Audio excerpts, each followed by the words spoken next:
107.3 Radio Sionegoro FM. Sehat bersama Sionegoro. Hai, assalamualaikum warahmatullahi wabarakatuh. Assalamualaikum warahmatullahi wabarakatuh.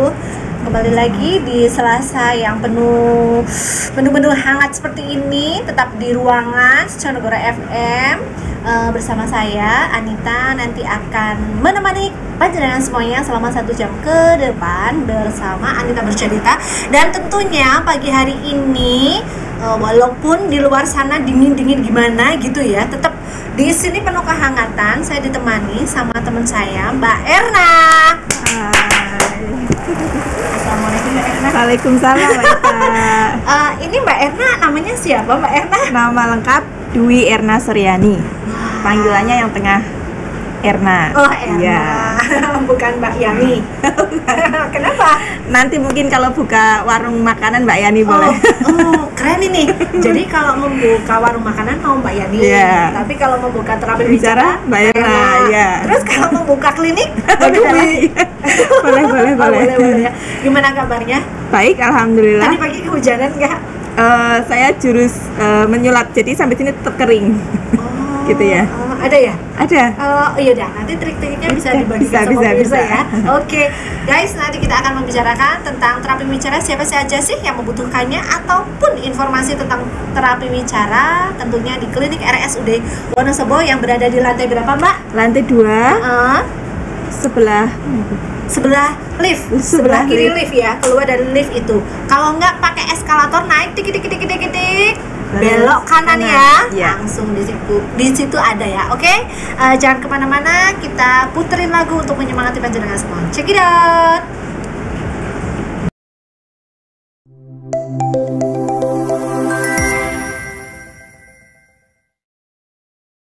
Oke, kembali lagi di 107.3 Radio Sionegoro FM. Sehat bersama Sionegoro.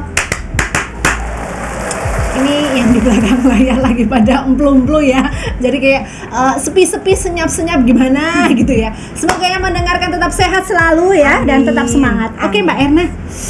Ini ngomong-ngomong masalah terapi bicara. Banyak orang kayaknya yang kan terapi bicara paling ngomong kayak terapi untuk ngomong gitu ya, bahasa awamnya. Tapi sebenarnya apa sih terapi bicara?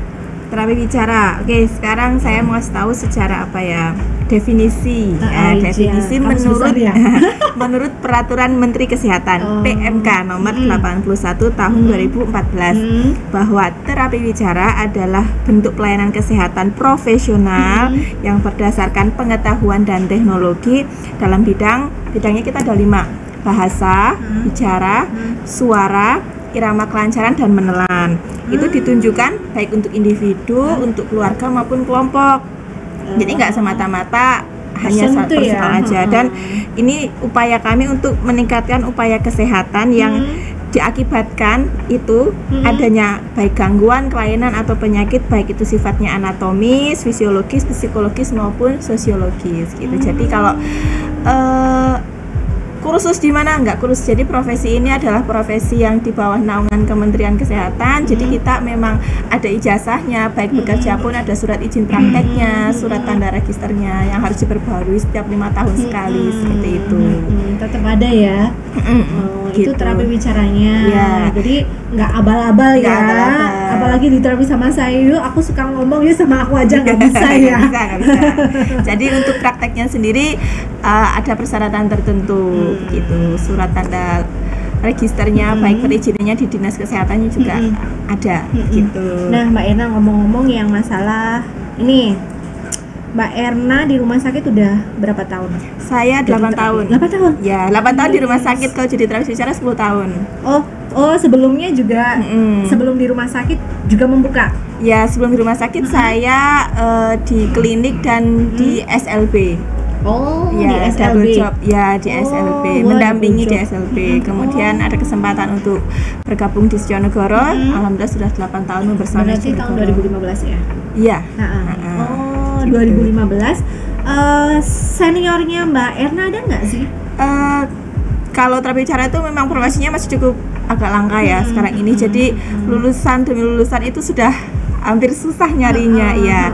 Jadi saya itu waktu di Kabupaten Wonosobo itu hadir terapis bicara kedua. Sebelumnya ada terapis bicara di Sujonegoro juga, namanya Ibu Nining Pujawati.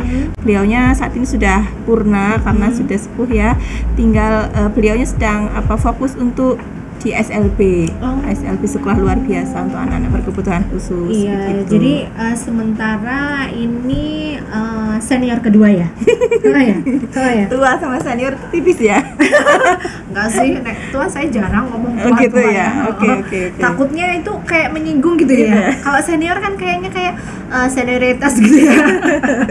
Jadi ini sebenarnya satu Wonosobo ini ada terapis bicaranya ada berapa orang? Kalau terapis bicara di Wonosobo yang udah terdaftar di harus daftar ya? Iya, harus sudah terdaftar. Jadi sebenarnya kita ada ikatannya, kemudian untuk prakteknya juga ada keterangannya dari Dinas Kesehatan. Sementara baru ada 6 personil ya yang ada di Kabupaten Wonosobo. Termasuk Mbak Erna ini ya, begitu. Keren. Dan di Wonosobo, di RSUD Wonosobo ini baru Mbak Erna yang jadi terapi bicaranya ya. Jadi kayaknya kayak brand ambasadornya terapi bicara ya.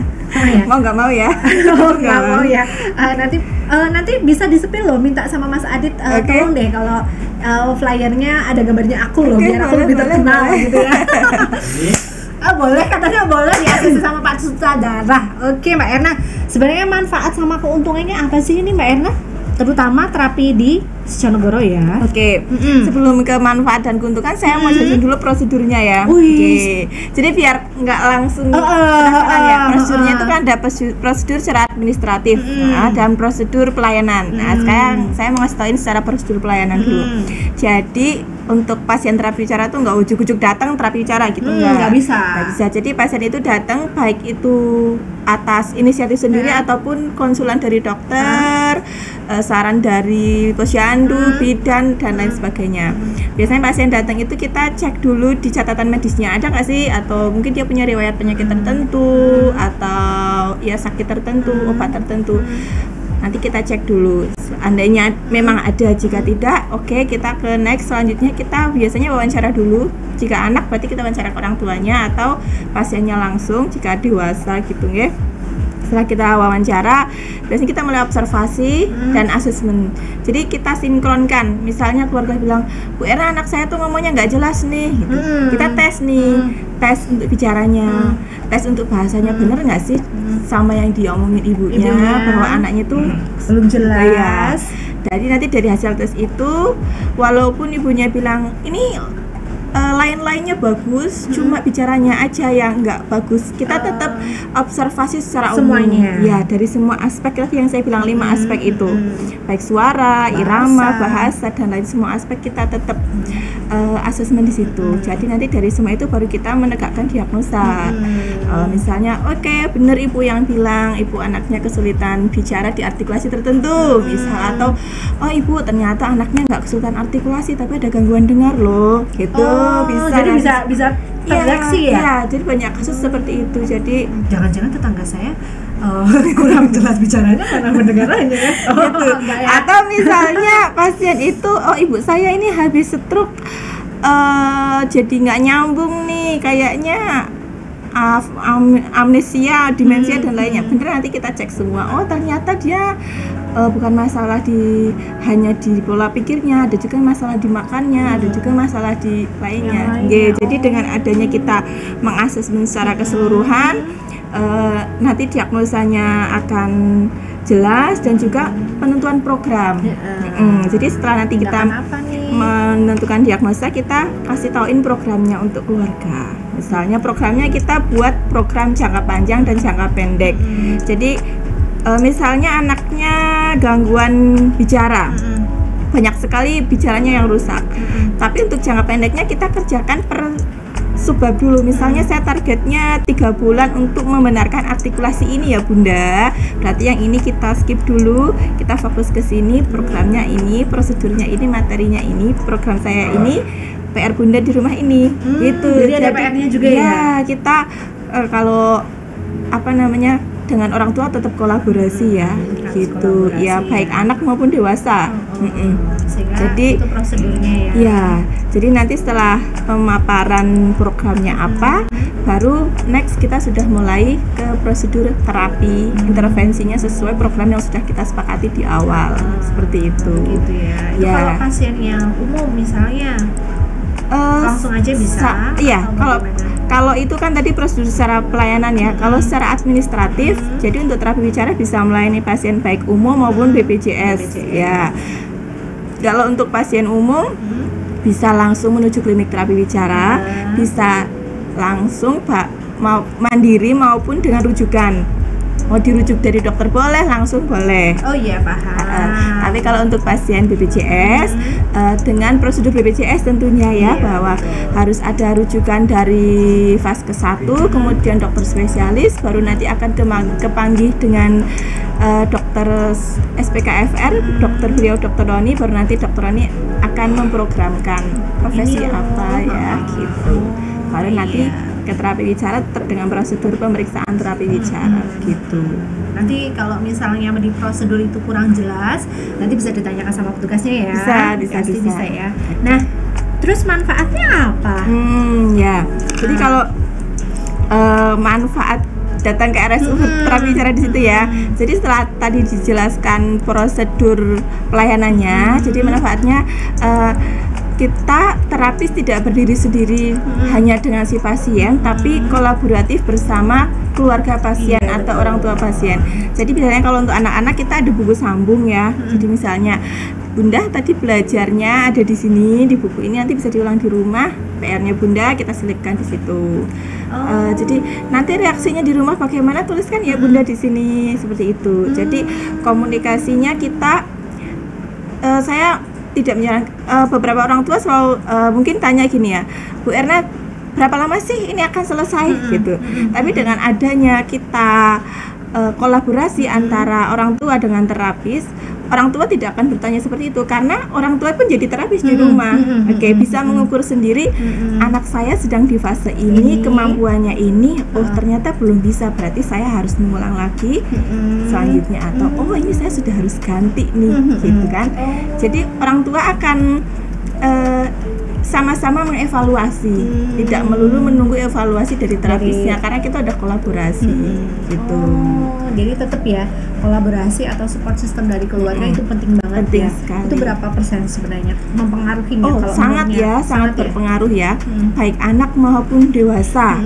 Jadi kalau pengaruhnya sangat banyak karena kalau terapi itu kan rata-rata seminggu 2 kali, kadang sekali. Nah, banyak waktu tersisa di rumah.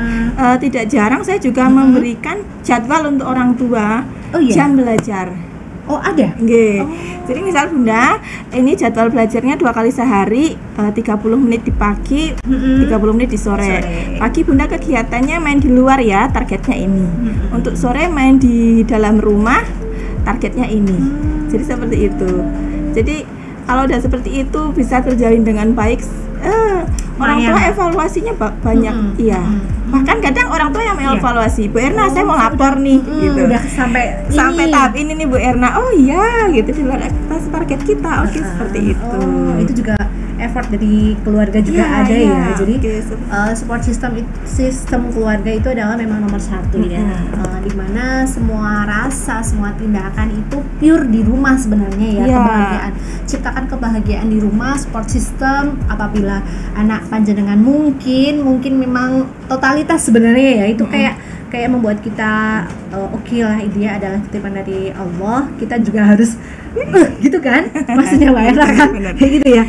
Oke, ini di Instagramnya RSUD Wonosobo di sini juga ada mengembalikan dan meningkatkan kemampuan berkomunikasi nih Mbak Erna untuk meningkatkan kualitas hidup. Nah ini berarti memang komunikasinya ya yang dinaikkan ya. Ya, jadi terapi bicara itu luas ya.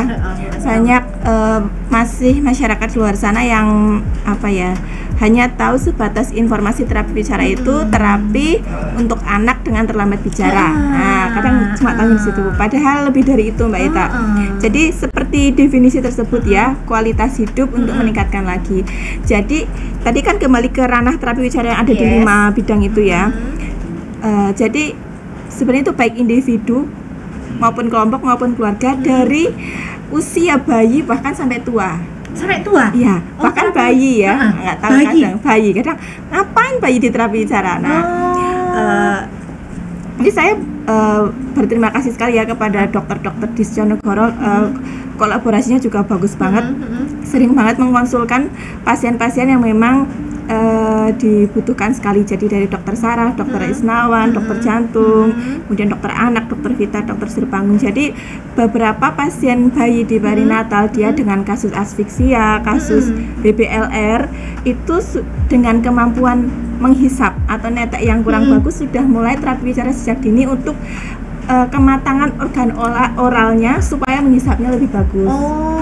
Itu baby ya, baru beberapa hari ya juga bisa diterapi. Karena ada ranah yang menelan tadi ya. Ranah menelan masuk di situ, feeding problem di situ. Jadi apabila kemampuan menghisap yang tidak matang, tidak dikejar sejak dini, efeknya akan panjang, Mbak Ita. Apa itu? Di waktu makan nanti muncul biasanya ngunyahnya, maamnya diemut atau nelennya nggak bagus, makan kasar, makan lunak jelek. Dan kematangan itu juga akan mempengaruhi persiapan bicaranya nanti. Termasuk itu termasuk itu. Jadi saya terima kasih sekali kepada dokter-dokter di sini yang udah aware sekali ya, prepare-nya. Terutama juga untuk anak-anak stunting itu juga dari gizi, dari dokter anak juga sudah sedari dini keterlambatannya itu mulai dicegah, direhabilitasi dari dini gitu. Jadi terapi bicara itu bukan hanya ini yang lagi viralnya kan speech delay ya, bukan hanya itu guys, tapi bisa dia lagi menyusui lagi ya. Apa ini? Untuk apa ya?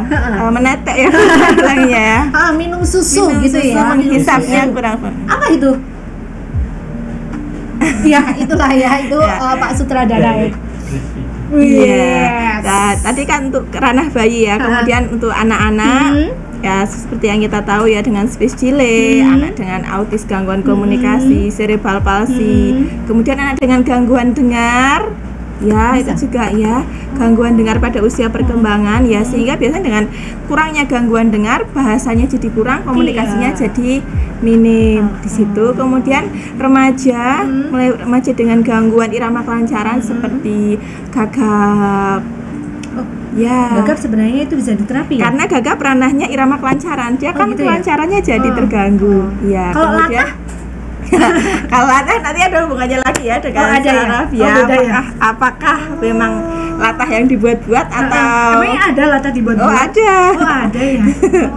Kemudian dengan orang tua dengan dia permasalahan komunikasi, misalnya pada kasus stroke, kasus apraksia, nah gitu. Jadi ya memang kita sifatnya dari individu maupun kelompok, dan dari bayi hingga lansia hingga orang tua juga masih bisa ya bahasanya. Jadi untuk apa tadi, taraf hidup yang lebih baik kita maksimalkan di kualitas lebih baik gitu ya. Oh ya Allah, jadi dari dini, dari nol misalnya kira-kira di luar sana ibu-ibu ataupun bapak-bapak ya melihatnya, kok anak saya itu kalau menyusu kok kayak gitu ya, kayak mungkin kayak belum pinter ya. Kalau bisa sih bisa ya, tapi kan kadang-kadang ada yang memang belum bisa, itu juga bisa diterapi ya Mbak Erna ya. Itu bisa dikonsulkan ke dokter spesialisnya dulu, habis gitu nanti bisa langsung ke tempatnya Mbak Erna, apakah bisa masuk ke terapi bicara atau bagaimana. Oke guys, nanti kita akan bahas-bahas lagi, kita puterin lagu untuk menghangatkan suasana hari ini. Check it out.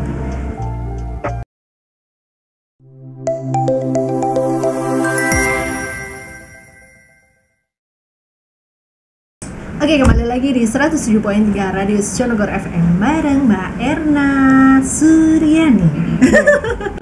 Duinya ketinggalan ya. Rasanya Mbak Dwi di rumah sakit banyak ya. Ada berapa sih? Pernah dihitung nggak? Bukan, kalau Erna. Oh, Erna ada berapa? Banyak. Ernanya ada 7. Wih. Oh nggak salah ya, nggak tahu udah nambah lagi. Oh Oh ya udah, nanti kita searching ya. Searching. Erna pegawai rumah sakit ada berapa gitu ya. Google gitu. Oke Mbak Erna, kembali lagi di terapi bicara. Nah nih ada tren banget speech delay. Itu apa sih? Oke, kalau emang kasus yang lagi banyak banget speech delay ya sekarang ya. Speech delay itu diagnosa secara umum ya. Jadi kalau Banyak udah yang masuk nggak umum. ke ranah kita persempit lagi. Oh, spesifikasi. Gitu, iya spesifikasi. Jadi ada namanya language disorder of children. Jadi gangguan bahasa pada anak. Nanti kita spesifik lagi, anaknya usia berapa? Language disorder of preschool age, usia di PAUD ya. atau specific language impairment atau di off school kita antara 5 sampai 12 tahun. Nah gitu. Jadi kalau speech delay itu keterlambatan ya, ada delay ya. Keterlambatan bicara. Cuman kadang kalau udah, ini kan trennya ya, emang angkanya sedang naik-naiknya. Lagi naik. Terutama di 2-3 tahun terakhir itu angkanya sedang naik-naiknya, tren banget ya. Dan muncul gejala-gejala yang speech delay-nya itu nggak hanya terlambat bicara, tapi ada juga keterlambatan di bahasa, di emosi, pola perilaku. Nah seperti itu. Itu terutama di era setelah COVID ya. Kenapa sih COVID itu efeknya nggak cuma waktu COVID gitu, setelah COVID juga efeknya. Jadi bayi anak-anak yang lahir saat COVID itu kan mereka jadi sosialnya terbatas ya, karena waktu itu COVID ya. Jadi banyak kan mereka jadi jarang bermain, sekolahnya juga daring. Jadi mereka lebih akrab dengan HP, sosial media, gitu. Mungkin jadi ya, terbatas ya untuk ke umum, ke secara umum kayak gitu. Itu salah satu penyebab dari speech delay. Salah satunya bisa HP ya? Bisa, salah satunya ya. Tapi kembali ke tingkat kematangan dari anak itu kan berbeda ya. Ya, tingkat kematangan dari anak berbeda. Jadi ada anak dengan kematangan yang sudah bagus, dia bisa walaupun terdistrak oleh lingkungan yang seperti itu, dia tetap berkembang dengan baik. Tapi ada juga anak yang tingkat kematangannya belum cukup baik, ketika distraknya yang masuk ke dalam dia sehingga perkembangannya menjadi terlambat atau berbeda dengan seusianya, seperti itu. Tetap ya ngaruh ya. Nah ini ada pertanyaan dari netizen. Anak itu kadang-kadang kan minta HP nih, tapi nggak dibunyikan HP-nya, itu ngaruh nggak? Jadi dia ngeliatin gambar doang, jadi kayak malaikat dong. Jadi udah tahu kita ke konsep screen time dulu ya. Jadi screen time itu ya baik HP maupun televisi, baik itu televisi yang seringnya sekarang TV kabel ya, YouTube gitu ya. Jadi kalau di bawah 2 tahun itu sebenarnya nggak disarankan sama sekali, jangan dikenalin. Ketika 2 tahun itu kalaupun mau dikenalin itu maksimal 30 menit ya kalau nggak salah ya, dari WHO itu 30 menit sampai usia 5 tahun. Itu termasuk TV apa enggak? Iya. Jadi kenapa nih HP ngaruhnya apa nih? Karena HP itu kan komunikasi hanya satu arah ya. Ya, jadi anak itu akan terfokus ke HP itu, sehingga lingkungan sekitarnya itu akan terdistrak oleh si HP yang kecil itu. Nah, di situ kan ada suara yang bagus, gerakan yang bagus, warna-warna yang bagus, sehingga ketika ada suara yang lembut, "Ade, ayo sini," itu udah nggak masuk gitu. Nggak menarik deh "Ade, kamu. ayo tirukan mama." Apa sih ini gitu loh. Jadi kenapa memang harus dibatasi ya di situ? Karena apalagi dengan durasi yang lama ya. Jadi distrak lingkungan untuk distraknya dari lingkungan itu jadi lama, lingkungan nggak bisa masuk, suara orang tua nggak bisa masuk. Iya gitu ya. Ya. Nah ini ada mitos juga, mau tanya nih, ada orang yang lagi hamil, terus maaf dia melahirkan nih, katanya makanya kamu jangan nonton ini terus, kan jadi anaknya ngomongnya kayak orang luar negeri, gak jelas. Itu mitosnya bener nggak? Sebenarnya kan anak itu usia perkembangan itu dari 0 ya. Dari 0 itu sudah memiliki bahasa dan bicara. Udah tahu ya. Kalau 0 itu udah memiliki bahasa, walaupun bahasanya belum kayak kita. Jadi bahasa anak, 6 bulan apa sih? Bahasa anak 6 bulan itu misalnya di apa tuh di Abani dah perhatikan, itu udah ketahui itu bahasa. Ya, jadi sebenarnya di usia perkembangan itu sih yang mempengaruhi dia nantinya gitu. Anak mulai ngomong 1 tahun, tapi dia 1 tahun itu didapat dari mana? Didapat dari 0 bulannya itu, begitu. Jadi kadang orang tua yang nggak tahu, ya udah 0 bulan sampai 2 tahun dimong aja, enggak. Sebenarnya itu adalah proses dia mendapatkan sebuah bahasa, proses dia mempersiapkan sebuah bicara itu ya dimulai dari 0 tahun tersebut. Walaupun dia belum bisa berbicara, tapi kita harus ajak walaupun dia sepertinya kok cuma dia itu merekam dia merekam gitu. Makanya saya kadang saat asesmen, bagaimana proses ngocehnya atau huruf-huruf ini keluar nggak dari ocehannya, itu huruf-huruf yang nantinya akan jadi kata-kata tuh gitu.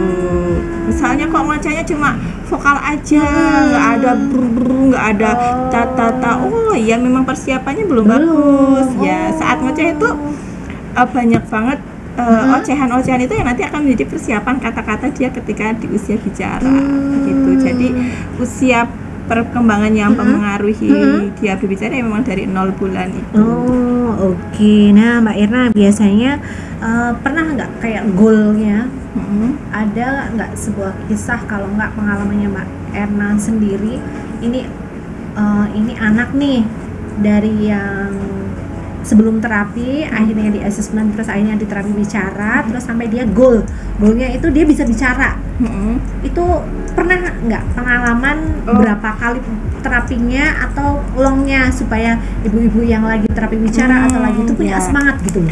Banyak ya kasus seperti itu, cuman kita kembali lagi ke case-nya, ke kasusnya gitu. Jadi tidak bisa kita punya goal yang sama terhadap case yang berbeda, karena ada beberapa case yang memang bisa dia hanya butuh terapi bicara aja, atau kadang dia harus kolaborasi dengan profesional lain, misalnya dengan fisioterapi, dengan okupasi terapi, atau psikologi gitu, atau dokter THT, atau dokter saraf, dokter anak, seperti itu. Jadi kalau untuk goalnya sudah banyak, cuman kita tetap kembali lagi ke case-nya, ke program jangka pendeknya itu. Jadi kayak gitu Mbak Ita. Jadi yang di luar sana tetap semangat ya. Terapi itu pasti ada proses, itu tidak akan mengkhianati hasil. Kayak gitu ya, karena semua ikhtiar itu apalagi diiringi doa ya. Dengan Mbak terapi bicara yang senyumnya yang luar biasa ya. Jadi kemarin ada kritikan dari salah satu pasien ya, pasien anak itu bilang, ini benar banget apa yang dikatakan Mbak Erna, meskipun anak itu belum bisa bicara, tetapi sebenarnya dia merekam. Nah, ini untuk kita sendiri, saya pribadi ya terutamanya, itu ketika kita nggak ngomong, gimmick kita kan keluar nih. Gimmick kita itu keluar ketika kita ekspresinya mungkin lagi happy, marah, itu ternyata anak-anak itu merekam kita, Mbak Erna. Terus kemarin saya ditanya sama anak saya sendiri, ya, Ibu, kenapa ya teman Ibu kemarin itu yang itu nggak senyum ya? Saya langsung, kok kamu tahu nggak senyum? Iya, kerjanya banter banget. Oh, mungkin saking fokusnya sayang. Berarti dari kecil itu, oh ternyata benar ya yang tadi dibicarakan sama Mbak Erna ya. Maksudnya dia belum bisa mengungkapkan mungkin ya, tapi dia biasa merekam ya. Oh, itulah anak-anak ya. Jadi gimana nih? Bisa nggak tutorial contohnya misalnya sama anak yang kira-kiranya masih umur 1 tahunan lah, untuk biasanya gimana cara Mbak Erna untuk terapi ya? Sebenarnya di usia 1 tahun itu saya bilang itu kasus yang paling susah justru di usia segitu, karena di usia 1 tahun itu sampai 2,5 tahun ya, itu dia masih usia bermain, terus kesadarannya itu kan masih agak kurang ya. Nah, jadi kita harus ikut main. Effort banget ya. Ikut main. Jadi kadang tuh pernah ada kasus Mbak Ita. Jadi karena ikut main, anaknya suka nyanyi, ikutlah saya bernyanyi. Nah, saya menciptakan lagu sesuai mainnya itu. Sampai rumah anaknya minta bapaknya suruh nyanyikan lagu yang dinyanyikan Bu Erna. Bapaknya bingung, lagu apa? Besoknya bapaknya ke rumah sakit, Bu kemarin nyanyi lagu apa? Saya juga lupa. Ya karena itu, karena di usia anak 1 tahun itu memang lagi main. Jadi gimana kita supaya target kita, misalnya target mengucapnya, menirunya terlaksana, sambil main oke lah sambil main, sambil nyanyi oke lah sambil nyanyi. Nah gitu Mbak Ita. Oh iya. Ya, jadi ini jadi terapi bicara harus all out fun terus ya? Ya harapannya ya. Harapannya ya fun ya, gitu ya. Makanya tenaganya nggak boleh habis ini. Oke deh, kita langsung ke lagu aja supaya tenaganya Mbak Erna nggak habis ya, karena masih ada pasien-pasien selanjutnya. Check it out.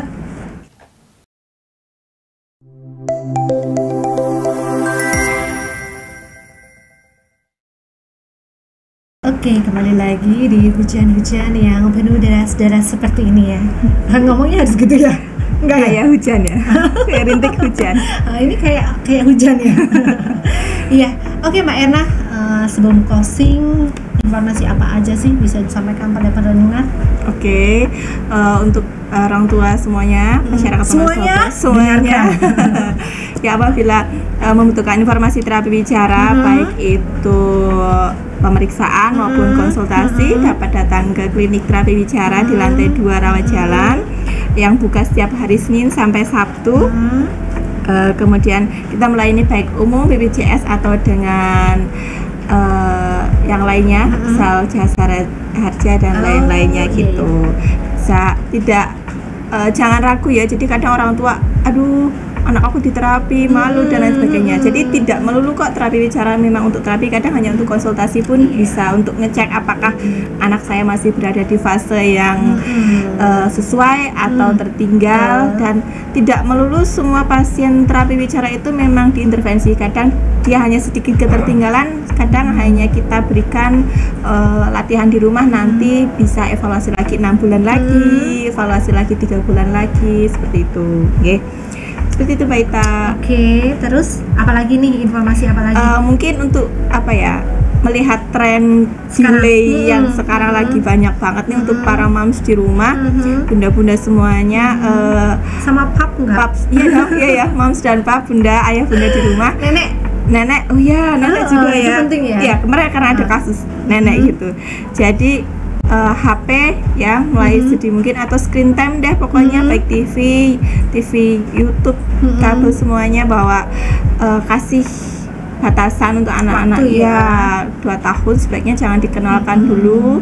Setelah 2 tahun sampai 5 tahun itu paling nggak hanya 30 menit per hari, dan itu pun dengan tontonan yang dipilih dengan bahasa yang sesuai ya, di situ konsep cerita yang sesuai dengan kita gitu. Terus bermain ya, saya melihat tren dari beberapa kasus terapi bicara yang datang itu, sekarang saya dalam asesmen selalu tanya, anaknya main nggak di rumah? Mainnya berapa lama, dengan siapa? Ternyata kebanyakan banyak yang kurang. Bahkan main pun saya jadwalkan, Bunda 1 minggu ini harus ada kegiatan main kesini dan kesini. Karena main itu penting ya Mbak Ita, penting untuk anak. Misalnya nih, ibunya juga penting kok. Ibunya juga penting main ya. Saat anak main di rumah sama teman-temannya, misal itu main petak umpet, aku jaga ya, kamu sembunyi ya. Nah di dalam anak itu bermain, dia mau sembunyi, dia harus gini, aku sembunyi di mana ya. Jadi dia berarti idenya bermain. Wah awas nih kalau aku ketangkap, adrenalinnya bermain, deg-degannya ya, gitu kan. Terus wah kalau aku curang nanti teman-teman nggak mau sama aku.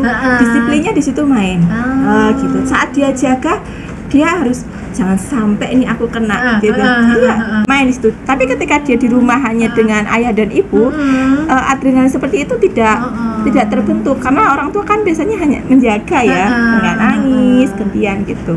Begitupun saat main misalnya di tengah teman-teman, oh itu membagi ke dia jadi mau sama itu bermain, aku harus membagi juga, gitu ya.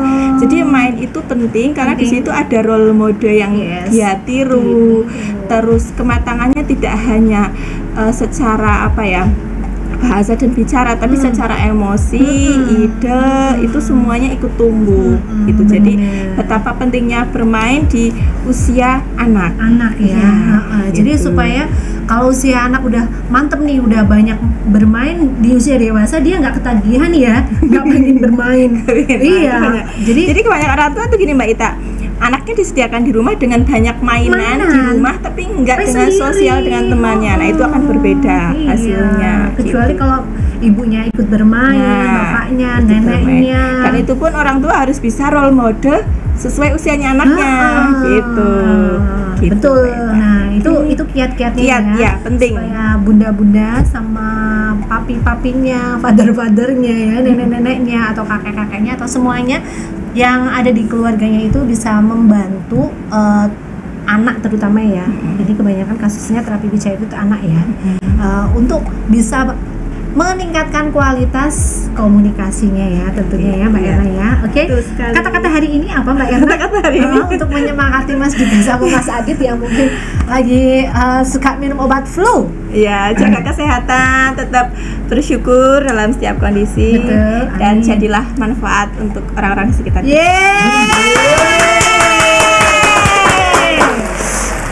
Baru kali ini teriak, tadi nggak teriak-teriak ya yang Pak sutradaranya. Oke, guys, nah kita akan jumpa di lain waktu di Anita Bercerita. Jangan lupa ikuti, subscribe, like YouTube-nya RSUD Wonosobo, Instagram-nya juga sudah komplit, plit banget.